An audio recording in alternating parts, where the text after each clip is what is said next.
everybody, Angie back. I get really excited about making these videos because, I've spent years figuring this stuff out, and I try to share it with everybody that I run into who's having issues, because you never know what's going to be the sort of key thing that helps people to, tip the scales to start to feel better. So I believe it's my mission to share everything that I've learned and everything that's helped me and my students over the years. And I've been teaching this back health stuff for at least 8 years, but I've been a yoga therapist for about 10 and teaching more than 18. So super passionate about it. So today, what we're going to talk about, we are going to continue to discuss the 9 key elements that your back needs to be healthy and to heal itself. So again, this is about creating the ideal environment for your back to do its own natural healing and to help the back do what it needs to do to get better. Yeah. So last video, I talked about increased circulation and blood flow and oxygen and nutrients. So this is a key factor that the spine needs to heal itself. So there's a lot of hard to reach places in the spine. I talked about those discs in between the bones, in between the vertebra. In between the vertebra, those are some pretty difficult places for the oxygen and nutrients to get into. And so, but it's essential that those areas get that oxygen and nutrients, because that's what the cells need to heal. That's what the tissues need to regenerate. So I believe that discs can regenerate themselves, because it happened to me, even though the doctors kind of said, it's going to be this way now for the rest of your life. But it's not. I am pain-free now. So my discs have regenerated. They are working well for me now, and I do not have the issue that I had 10 years ago. Clearly, it's apparent to me that it's possible.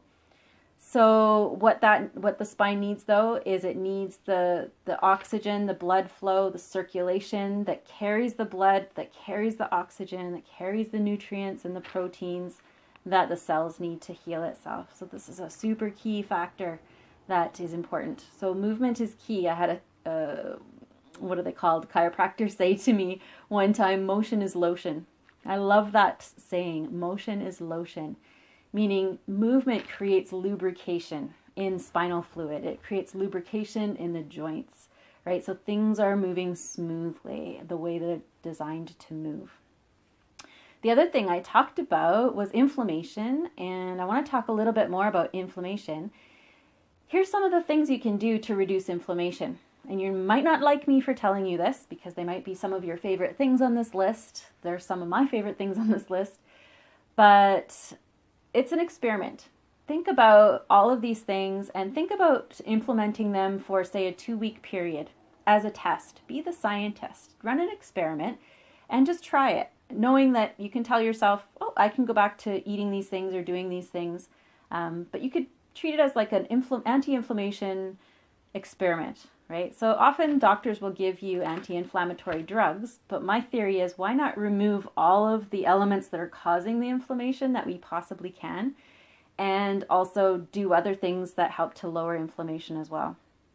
So here are the foods in a nutshell. There's more, but basically, try avoiding alcohol. Try it for 2 weeks. Avoid alcohol, avoid coffee and caffeinated beverages. That includes pop, especially Coca-Cola.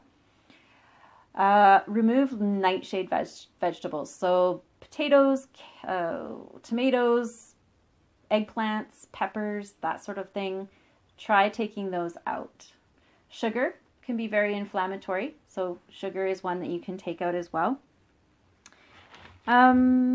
Meat. I know all you meat lovers will be like, 2 weeks, it won't kill you. Try it. If you start to feel better because you're lowering inflammation in your body, wouldn't you rather have that? I mean, especially if it's natural and you don't have to take any drugs which have side effects. It's just common sense. I know it's not easy, but it's worth trying. So another thing that you can take that lowers inflammation, and you might already have heard this, is turmeric. Turmeric contains what's called curcumin, and this is a really powerful natural anti-inflammatory. Turmeric is that yellow powder that they use a lot in Indian food. The thing with turmeric, though, is you can't just really pop a capsule of turmeric. The body doesn't know how to absorb it that readily. So turmeric does really well combined with black pepper, which helps to release the curcumin.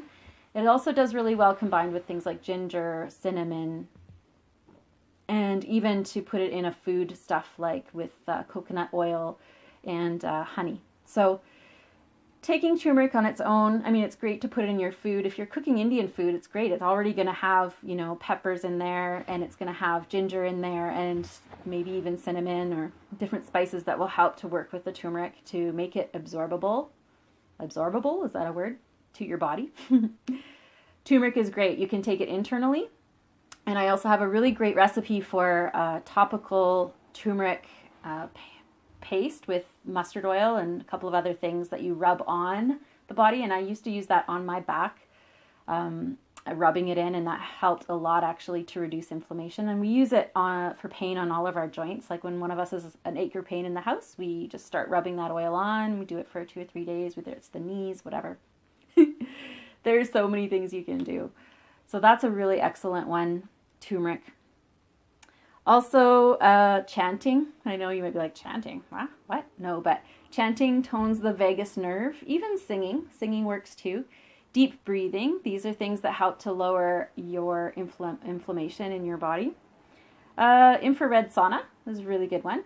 Love that one because, you know, it's just leaning back in the heat and sweating it out. Really good. It also helps to remove like heavy metals, and aluminum and things like that from the system. So it's very detoxifying on lots of different levels. There are natural anti-inflammatories, enzymes you can get at the health food store. One really good one is serapeptase. But I caution against just taking a pill for something, right? I really, really advocate taking your health in your own hands and being responsible, right? Nothing is a quick pill, a magic pill that you take and instantly feel better. If it is, it's usually got some pretty gnarly side effects. So natural approach, taking responsibility for our health, acknowledging that we have the power to change things is a huge, huge part of a healing, any kind of healing, whether it's your back or something else, an attitude as well. Lowering stress reduces inflammation, right? So if you have a lot of stress, you might notice that your back flares up. I know mine did. Stress is a huge one. Okay, so I want to move away from inflammation. I could go on and on about that, and there's lots more. There's lots more to that as well. CBD oil. CBD oil is really good for reducing inflammation. Okay, so we're going to move on from that. Other things that your back needs to heal or be healthy and that's helpful is decompression. So you know those machines that hang you upside down from your ankles? You're in these little boots and they wrap around your ankles and you hang in that anti-gravity machine. The reason that is so good and helpful for the spine is because it helps to stretch the spine and it helps to create space. So in my little anatomy lesson in the last video, I talked about creating space between the vertebra, decompressing the discs, right? That over time with gravity and wear and tear are getting slowly squished more and more pressure on the discs. So this decompression and traction pulls the spine long, and that's really, really helpful for relieving back pain. You can find instant relief from back pain by doing those traction things. The trick of traction and decompression, though, especially if you're using a machine to hang you upside down or another artificial machine for creating traction, is it's only providing relief when you're actually in that machine or that exercise. What you really need over the long term to maintain that traction and that decompression in the spine so that you're not hanging on the spine, but you're actually lifting up onto your frame and holding yourself up, is you got it. Core strength, right? Core, those strong abdominal muscles. And that doesn't mean that you have to have a six-pack. It doesn't mean that at all. It's not that kind of strength. There can be really strong muscles underneath whatever layers of other tissues and body fat that you have. To have a strong core supports the low back so that the back muscles don't take the brunt of it. They don't take the strain.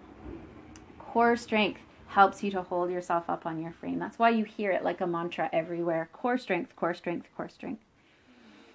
Now I want to talk about some more lovely things. Let's talk about lifestyle first. So lifestyle things like the bed that you sleep on. the pillow style that you have, the exercise that you're getting, walking. Oh my gosh, I can't say enough good things about walking. If it's comfortable for you to walk, try to walk at least half an hour a day at the fast end of what's comfortable for you, because that will help to build that core strength as well. It's been a lifesaver for me in my back health. I have a really good chiropractor who doesn't do a lot of cracking, doesn't do any cracking or crunching, but does something called network chiropractic. So these are all really, really helpful things, lifestyle things that you can do. Drinking lots of water, eating foods, like I said, non-inflammatory foods, eating ginger, eating garlic are really good for lowering inflammation.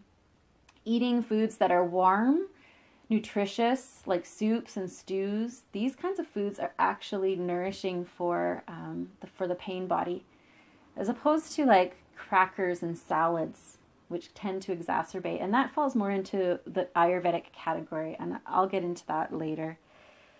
The last part that I want to talk about, body awareness, right? Being able to sense what's going on in my body. A lot of us are disconnected from our body, and that can be a result of trauma, right? When something happens to us, whether it's physical trauma or mental, emotional trauma, sometimes we check out. To protect ourselves, we numb ourselves from being able to feel what's going on in our body, from being able to listen to the body and understand our own physiology. And so part of the healing process is getting back in touch with like, hey, like, how am I doing? Like, body, how are you doing? Like, what do you need right now? And really being able to listen to that. So that's a really key thing. And then the final thing is relaxation. So the body has, in the nervous system, it has two sort of modes. One is the sympathetic nervous system. And this is the part of our nervous system that gets kicked into gear when we are in fight or flight, when we are in being threatened physically, or even if it's like stress from a deadline at work. All of our body systems kind of get ramped up. Our heart rate goes up, our blood starts pumping faster, our muscles get tense to activate, to get ready to fight or flee.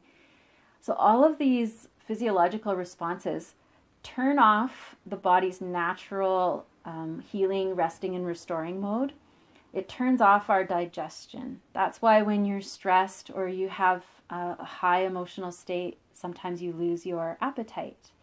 It turns off our reproductive system. So that's why when you're stressed and anxious, it's very difficult to get pregnant. So the body has the two forms, the sympathetic and the parasympathetic. The parasympathetic is the relaxation mode. The parasympathetic is the rest, relax, and restore mode. It's when we're in a deep state of relaxation, like true relaxation, not just lounging on the couch scrolling through Facebook, but a true deep state of letting go, relaxation, is what triggers our body's natural healing capability. So it takes all of its resources that it might be turning towards dealing with a stressor or dealing with a threat, whether it's a saber-toothed tiger or debt problems. It registers as the same stress in our system. So even though life has changed a lot, modern life has changed a lot from when we were cavemen and cavewomen, our physiology is the same. We're designed to respond to stress when it happens, to rise to the occasion, to turn off digestion,